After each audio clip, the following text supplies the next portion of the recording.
بسم اللہ الرحمن الرحیم۔ سورۃ المزمل مکیہ۔ سورہ المزمل مکی سورہ مبارکہ ہے۔ اس کی پہلی دو آیات کل ہم نے پڑھی تھی۔ آج آیت نمبر 3 سے ہم پڑھیں گے۔ پچھلی دو آیات کو ساتھ ملا کر فرمایا، یا ایہا المزمل قم اللیل الا قلیلا نصفہ او انقص منہ قلیلا او زد علیہ ورتل القرآن ترتیلا۔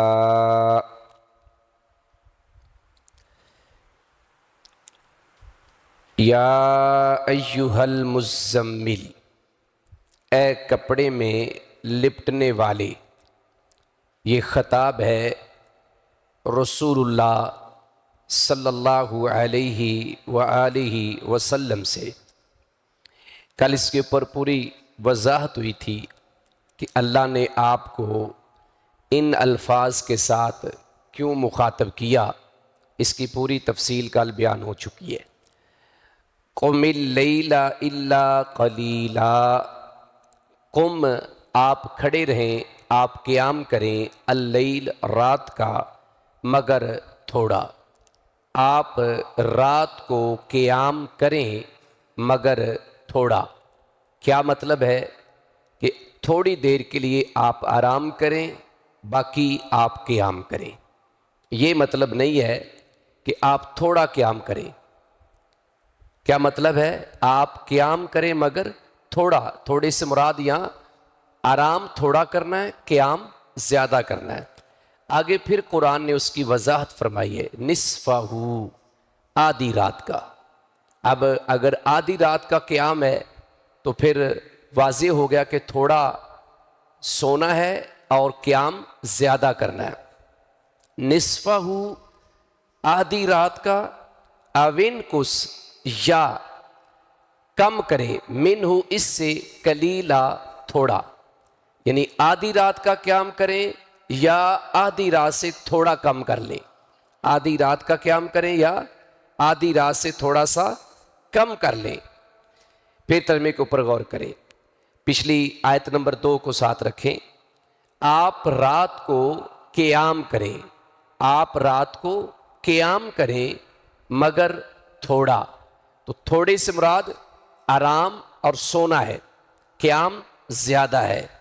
آدھی رات، نصف رات، نصف کا معنی نصف بھی ہے اور آدھی بھی ہم ترجمہ کرتے ہیں۔ آدھی رات یا اس سے تھوڑا کم۔ کم کس کا معنی ہے؟ انقص کا، کم، اور قلیلہ کا معنی تھوڑا۔ یا اس سے، منہ، اس سے، یعنی آدھی رات سے یا اس سے تھوڑا کم۔ او زد علیہ، یا اس پر زیادہ کریں، یا زیادہ کریں، علیہ، اس پر۔ اس پر سے مراد ہے کہ آدھی رات سے تھوڑا سا زیادہ کر لیں۔ یعنی آدھی رات قیام کریں یا تھوڑا کم کر لیں یا تھوڑا زیادہ کر لیں۔ یعنی روزانہ کی بنیاد پہ قیام برابر تو نہیں ہوگا، کبھی زیادہ بھی ہو سکتا ہے، کبھی کم بھی ہو سکتا ہے۔ تو آدھی رات کریں یا آدھی رات میں تھوڑا کم کر لیں، آدھی رات سے تھوڑا سا زیادہ کر لیں۔ فرمایا او زد علیہ، یا اس سے زیادہ کریں، یا اس سے زیادہ کریں، وَرَتِّلِ الْقُرْآنَ، اور آپ ٹھہر کر پڑھیں، القرآن، قرآن کو۔ رتّلا یرتّلو، ترتیل، کس چیز کو؟ ٹھہر ٹھہر کے، آہستہ آہستہ پڑھنا۔ آگے ترتیلا، پھر آگے مصدر آ رہا ہے، خوب ٹھہرنا۔ تو پورا ترجمہ یہ بنتا ہے، اور آپ قرآن کو خوب ٹھہر ٹھہر کر پڑھیں، اور آپ قرآن کو خوب ٹھہر ٹھہر کر پڑھیں۔ اس کے کئی معانی اور کئی مفاہیم اہل علم نے بیان کیے ہیں جو صحیح احادیث سے بیان ہوئے ہیں۔ اس میں سے ایک تو یہ ہے کہ قرآن کو اس انداز پہ پڑھیں کہ ایک ایک لفظ واضح ہوتا جائے، یعنی سپیڈ اتنی نہ ہو کہ بس ٹھیک ہے بھائی خانہ پوری کرنی ہے، جیسے ہمارے ہاں قیام اللیل میں ہر جگہ پہ تو نہیں لیکن اکثر یہ چلتا ہے، رمضان میں اکثر یہ چلتا ہے کہ پیچھے کھڑے ہوئے بندے کو سمجھ نہیں آتی کہ آگے کیا پڑھا جا رہا ہے. تو یہ ترتیل نہیں ہے، یہ قرآن کے اصول کے خلاف ہے، یہ تلاوت کے خلاف ہے. اور دوسرا یہ ہے کہ جو لفظ جتنا لمبا ہونا ہے اس کو اتنا لمبا کر کے پڑھے، تو یہ بھی ترتیل کے اندر آتا ہے. حضرت انس رضی اللہ عنہ فرماتے ہیں کہ نبی علیہ الصلوۃ والسلام ایک ایک لفظ کو لمبا کر کر کے پڑھتے تھے. لمبے سے مراد ہے جتنا وہ لمبا ہوتا ہے، پنجابی خطیبوں والا لمبا نہیں ہے کہ وہ اس کو اگر مدہ ہے تو اس کو پتہ نہیں کتنے مدے بنا کے پیش کر دے، تو یہ بھی لمبا مراد نہیں ہے، یعنی جتنا وہ لمبا لفظ ہونا ہے اتنا ہی لمبا کیا جائے. تو فرمایا کہ او زد علیہ، یا آپ اس سے زیادہ کریں، وَرَتِّلِ الْقُرْآنَ تَرْتِیلًا، اور آپ قرآن کو خوب ٹھہر ٹھہر کر پڑھیں. اِنَّا یقیناً ہم، اِنَّا یقیناً ہم، یعنی اللہ فرما رہے ہیں. یہ ابھی اس کا ترجمہ پورا کر لیتے ہیں کہ یہ تہجد پڑھنے کا حکم کیوں آیا ہے اور رات کے قیام کا کیوں کہا گیا ہے، اس کی حکمت، اس کی لاجک، اس کی وجہ یہ آیت بیان کر رہی ہے. اِنَّا یقیناً ہم، سَنُلْقِي ضرور ڈالیں گے. القا یلقی کا معنی لفظ میں ہوتا ہے ڈالنا، لیکن یہاں چونکہ قرآن کی بات آ رہی ہے اور آگے علا آ رہا ہے، علیکا، تو اس کا معنی ہے آپ پر نازل کریں گے. یقیناً ہم ضرور نازل کریں گے علیکا آپ پر، علیکا آپ پر. یقیناً ہم آپ پر ضرور نازل کریں گے قولاً ثقیلا، بھاری کلام. قولا سے مراد یہاں کلام ہے، اللہ کا کلام یعنی قرآن ہے، اور ثقیلا کا معنی بھاری. یقیناً ہم آپ پر ضرور ایک بھاری کلام نازل کریں گے. یقیناً ہم آپ پر ضرور ایک بھاری کلام نازل کریں گے. اچھا، یہاں تک آپ بات کو ذہن میں رکھیں تو اب مسئلہ آپ کو سمجھ میں آ جائے گا کہ بھاری کلام سے مراد کیا ہے. بھاری کلام سے مراد قرآن ہے. بھاری کلام سے مراد کیا ہے؟ قرآن ہے. اب یہ کیسے بھاری ہے؟ اٹھانے میں بھاری ہے. اس مصحف کو کیا اٹھانا مشکل ہے؟ تو یہ تو بچہ بھی اٹھا لیتا ہے. نہیں، اس کی ذمہ داری، یعنی اس کلام کی جو ذمہ داری ہے، جو اس کے احکامات ہیں ان پہ عمل کرنا بھاری ہے، اور ان احکامات کو آگے پہنچانے کی جو ذمہ داری ہے وہ بڑی بھاری ہے. حتیٰ کہ اگر اس کلام کو کوئی سمجھ لے، ایک ایک لفظ کو اور ایک ایک بات کو اور ایک ایک آیت کو، تو اس کو یقین ہو جائے گا کہ واقعی یہ بہت بھاری ذمہ داری ہے، بہت بھاری ذمہ داری ہے. جب اہل ایمان قرآن کو سنتے ہیں تو ان کے رونگٹے کیوں کھڑے ہو جاتے ہیں؟ وہ جو سورہ زمر کی آیت نمبر 22-23 میں اللہ نے ذکر کیا ہے کہ ان کے وہ بال جو ہیں جس کو ہم رونگٹے کہتے ہیں وہ کھڑے ہو جاتے ہیں. تقشعر کے لفظ وہاں استعمال ہوئے ہیں.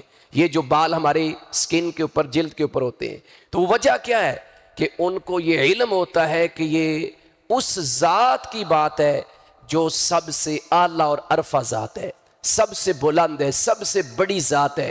اس کی بات ہے، اس کا آرڈر ہے، اس کا حکم ہے، تو اس وجہ سے وہ کانپ جاتے ہیں. تو ایک تو یہ اس کا مطلب ہے. دوسرا کیا ہے کہ وہ اس پر عمل جو کرنا ہوتا ہے وہ ایک بھاری ذمہ داری ہوتی ہے.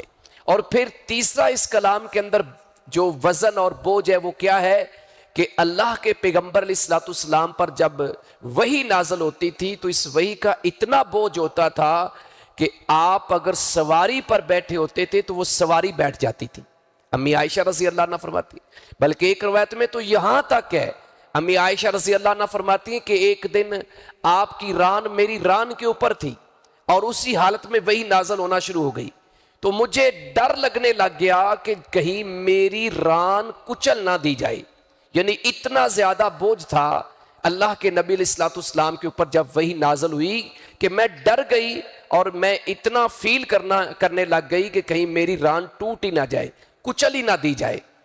اور پھر سخت سردی کی رات میں بھی جب پیارے پیغمبر علیہ الصلوۃ والسلام پر وحی نازل ہوتی تو آپ کو پسینہ آ جاتا، آپ اندازہ کر لیں۔ اب یہ جو قیام اللیل ہے اس کی وجہ اور حکمت اللہ نے اس آیت میں بیان کی ہے کہ ہم آپ کو قیام اللیل کا حکم کیوں دے رہے ہیں، رات کی نماز کا حکم کیوں دے رہے ہیں، تہجد پڑھنے کا کیوں کہہ رہے ہیں؟ اس لیے کہ ہم نے آپ کے اوپر ایک بھاری بوجھ ڈالنا ہے، اور وہ بھاری بوجھ ایک تو بذات خود آپ نے عمل کرنا ہے، اور دوسرا میرے احکامات کو جو باتیں میں نے آپ کے اوپر نازل کرنی ہیں ان کو آپ نے آگے پہنچانا ہے۔ یہاں پر ہم تھوڑی سی بات قیام اللیل کے اوپر ہی کریں گے ان 5 آیات کی روشنی میں۔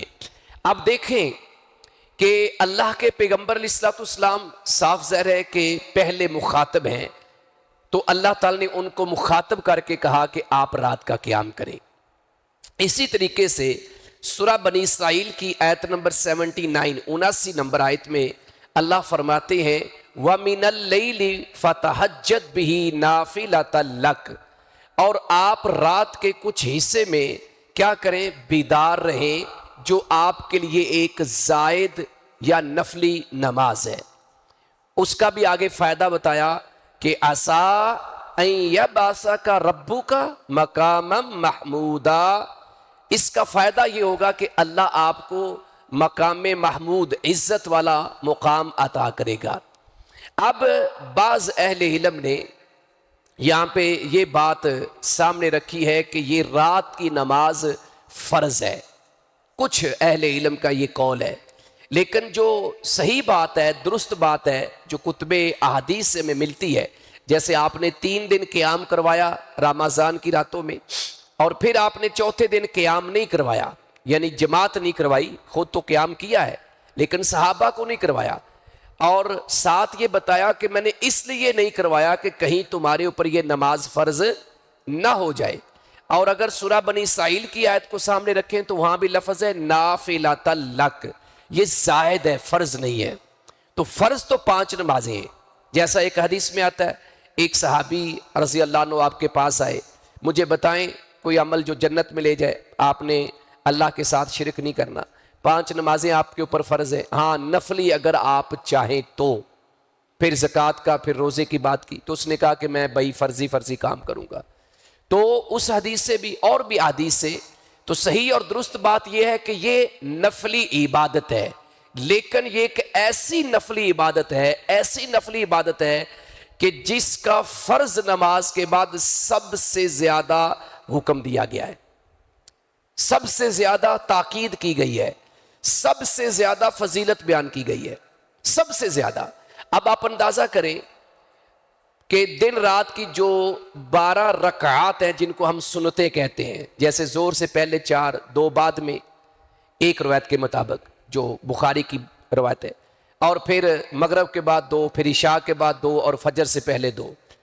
اب یہ 12 رکعات اگر کوئی شخص نہ پڑھے تو وہ کافر، مشرک، مجرم نہیں ہے، لیکن اس کے اوپر کیوں ہم کہتے ہیں کہ یہ موقدہ ہیں، یہ سنتیں موقدہ ہیں، یعنی ان کی بار بار تاکید کی گئی ہے، جی یہ لازمی پڑھنی ہے، بالفرض اگر کوئی نہ پڑھے تو مجرم نہیں ہے، لیکن ہم اس کے اوپر کیوں بار بار کہتے ہیں کہ یہ بھئی اللہ کے نبی اسلام نے خود بھی پڑھی ہیں، حکم بھی دیا ہے، تو ہمیں پڑھنی چاہیے، یعنی ان کی فضیلت بڑی ہے۔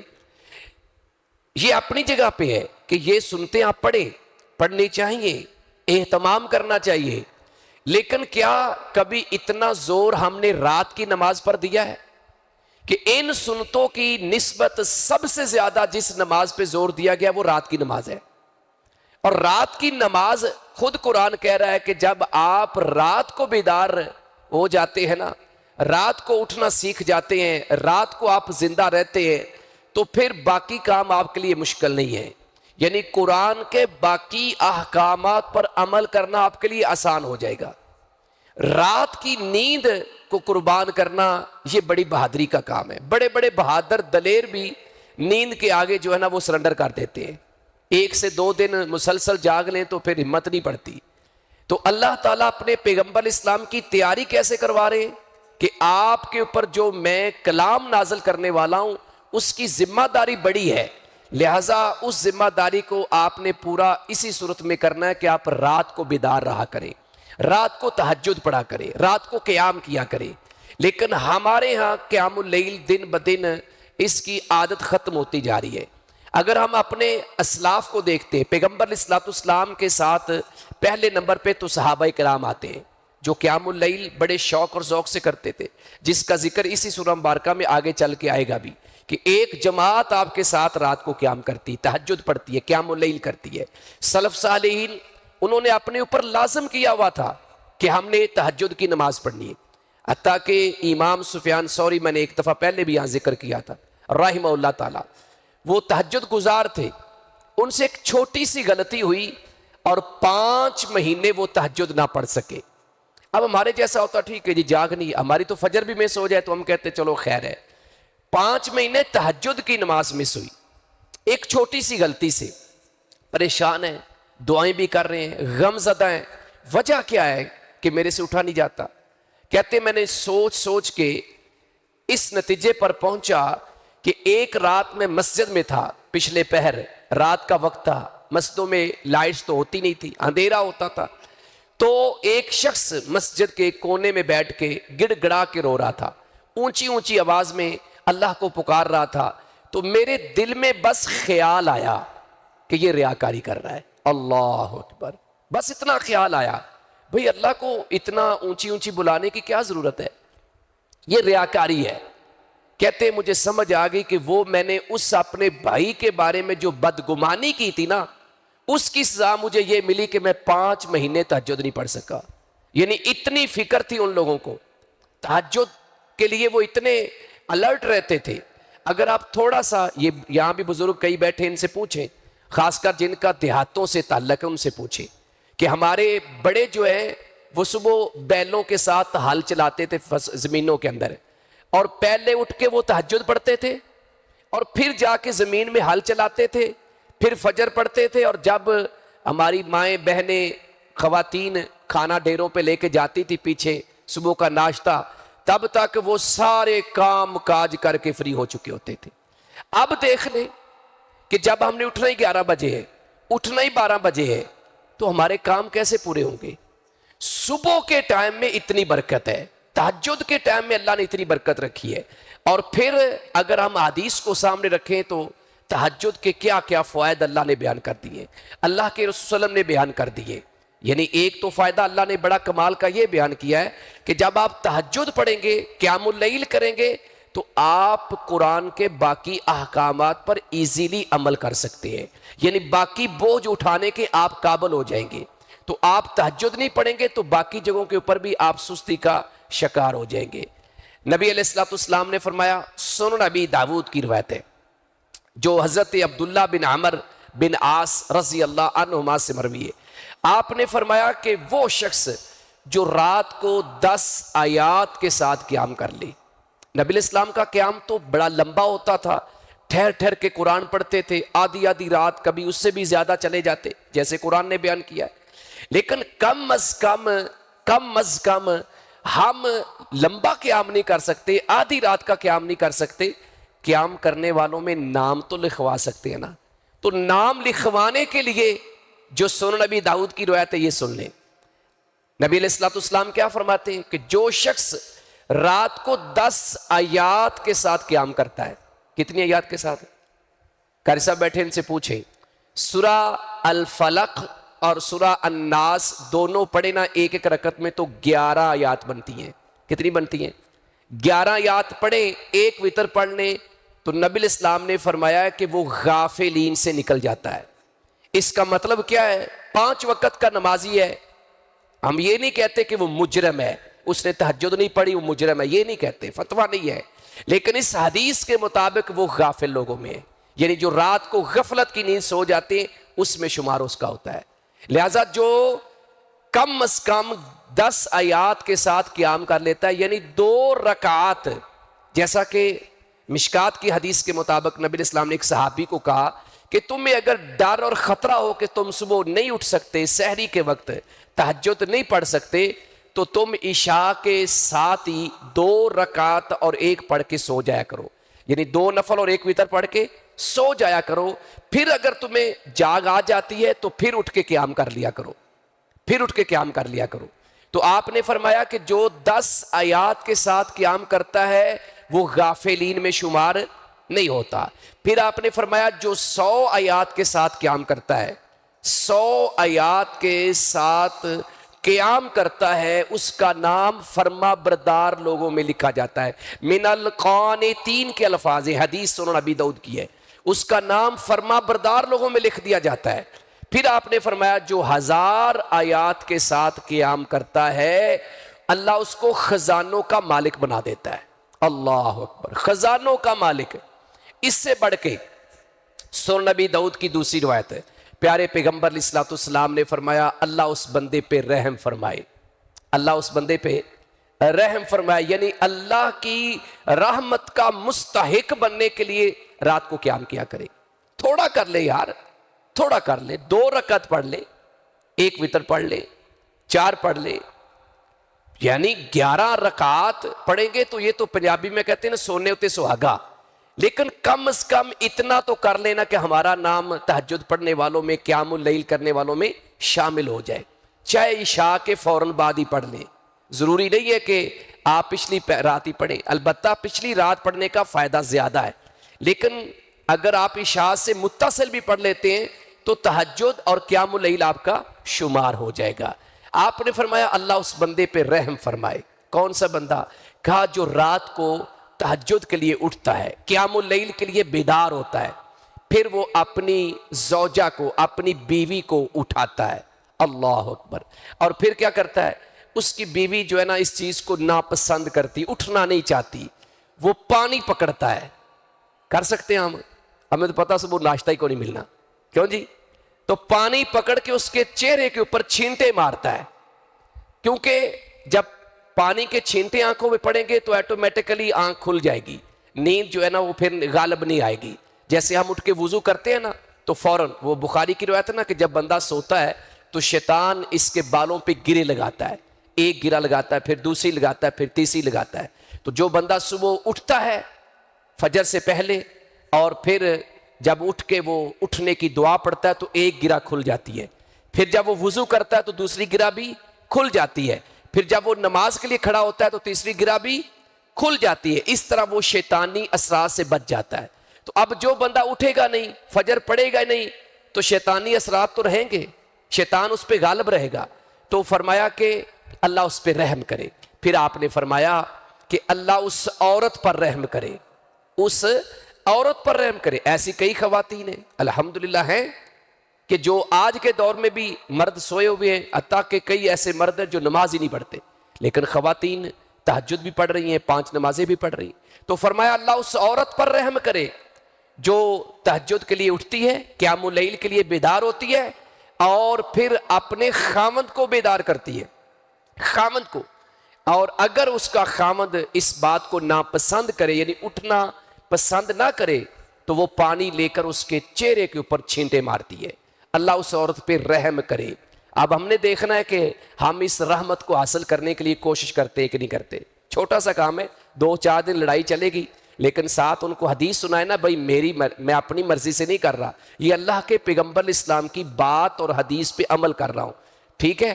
ان کو حدیث سنائیں کہ صبح آج ہم نے طے کر لینا ہے کہ صبح جو ہم میں سے پہلے اٹھے گا وہ دوسرے کو اٹھائے گا، اور جو نہیں اٹھے گا اس کے چہرے پہ ہم پانی کے چھینٹے ماریں گے. تو بات سیدھی ہو جائے گی، کام چلنا شروع ہو جائے گا. اسی طرح نبی علیہ الصلوۃ والسلام نے فرمایا کہ اللہ اپنے بندے کے سب سے زیادہ قریب جو ہوتا ہے وہ پچھلی رات ہوتا ہے. یہ سنن ترمذی کی روایت ہے. لہٰذا تم میں سے جو پسند کرتا ہے کہ وہ اللہ کا قرب حاصل کرے تو وہ اس ٹائم اٹھ کے اللہ کو یاد کرے، اس ٹائم اللہ کو اٹھ کے یاد کرے. پھر دوسری روایت میں آتا ہے کہ اللہ تعالیٰ کو سب سے زیادہ پسند جو نماز تھی وہ حضرت داؤد علیہ الصلوۃ والسلام کی تھی. وہ رات کا 1/3 قیام کرتے، پھر سو جاتے، پھر قیام کرتے اور پھر 6واں حصہ سو جاتے. یعنی کہہ لو کہ وہ وقفے سے قیام کرتے رہتے. اگر روزے کی بات کی ہے، سب سے زیادہ عبادات کے حوالے سے جس پیغمبر کو ہمارے نبی الاسلام نے کوٹ کیا ہے وہ کون سے پیغمبر ہیں؟ وہ حضرت داؤد علیہ السلام ہیں۔ روزے کی بات ہوئی تو آپ نے کہا کہ سب سے بہترین روزہ حضرت داؤد علیہ السلام کا تھا، وہ ایک دن روزہ رکھتے تھے، ایک دن چھوڑتے تھے۔ آپ اندازہ کریں کہ وہ کتنے عبادت گزار تھے۔ اللہ اکبر۔ تو قیام اللیل ایسی نماز ہے کہ نبی الاسلام نے فرمایا کہ افضل الصلاۃ بعد الصلاۃ المکتوبہ، مسلم کی روایت ہے کہ فرض نماز کے بعد سب سے افضل اس میں تفصیل کا صیغہ ہے، وہ کون سی ہے؟ الصلاۃ فی جوف اللیل، رات کی نماز ہے، قیام اللیل ہے۔ جس طرح رمضان کے روزوں کے بعد سب سے افضل روزہ جو ہے وہ محرم کا روزہ ہے، یعنی عرفہ کا روزہ ہے۔ اور اسی طریقے سے نبی کریم صلی اللہ علیہ وآلہ وسلم نے فرمایا کہ سب سے افضل نماز فرض کے بعد اگر ہے تو وہ رات کی نماز ہے۔ لیکن ہم کتنی اہمیت دیتے ہیں؟ میں نے پہلے عرض کیا ہے کہ جو دن رات کی سنتیں ہیں پڑھنی چاہیے، اہتمام کرنا چاہیے، لیکن ان سے زیادہ تاکید رات کی نماز کی ہے، اس کے اوپر ہم بات ہی نہیں کرتے۔ اس کے اوپر ہم کبھی کسی ہمارے مولانا صاحب نے بھی اللہ ماشاءاللہ کہتے بھی ہیں، لیکن زیادہ سنتوں کے اوپر جی زور کی سنتے آپ نہیں پڑھی، اسی کے اوپر فتویٰ لگا دیں گے۔ پڑھنی چاہیے اور اس پہ عمل کرنا چاہیے۔ تو بہرحال اسی طریقے سے میں ایک اور حدیث آپ کے سامنے رکھ دیتا ہوں۔ آج ذرا سنڈے ہے تو اس لیے میں تھوڑی سی بات کو آگے کر رہا ہوں۔ تو نبی کریم صلی اللہ علیہ وآلہ وسلم ایک دن اٹھے اور سیدھا اپنی بیٹی کے گھر چلے گئے۔ گھر سے مراد ہے باہر، دروازہ تو اندر سے بند ہوتا ہے۔ دروازہ نہ کیا اور نبی کریم صلی اللہ علیہ وسلم نے آواز دی کہ بھئی اٹھو اور اٹھ کے نماز پڑھو۔ یعنی آپ اندازہ کریں کہ نبی علیہ السلام بیٹی کی شادی ہو گئی ہے۔ ہمارے ہاں تو یہ نا کہ بیٹے کی اور بیٹی کی شادی کر دی نا تو اس کے بعد ہم کہتے ہیں جی ساڈا کام کیا، ہم نے کبھی پوچھا ہی نہیں ہے۔ نہیں، ہماری ذمہ داری ختم نہیں ہوئی۔ وَاسْتَبِرْ عَلَيْهَا، اپنے گھر والوں کو نماز کا حکم دیں اور اس پہ ہمیشگی کریں۔ یہ نہیں کہا کہ جب جوان ہو جائے تو چھوڑ دیں۔ ہمارے ہاں زیادہ یہی کہتے ہیں جی اب بچے جوان ہو گئے لہٰذا ان کو چھوڑ دو۔ نہیں، آپ کا کام ہے کہتے رہنا۔ تو بہرحال یہ تہجد جو ہے اس کے فوائد کیا ہیں کہ اس سے انسان کے اندر قوت آتی ہے، طاقت آتی ہے، ہمت آتی ہے۔ جو شخص رات کو اللہ کے سامنے کھڑا ہونا شروع کر دیتا ہے وہ باقی جگہوں پر بھی اللہ کی توفیق اور اللہ کی خاص رحمت سے صحیح معنوں میں عمل کرنا شروع کر دیتا ہے، یعنی باقی پھر احکامات اس کے لیے ہلکے ہو جاتے ہیں۔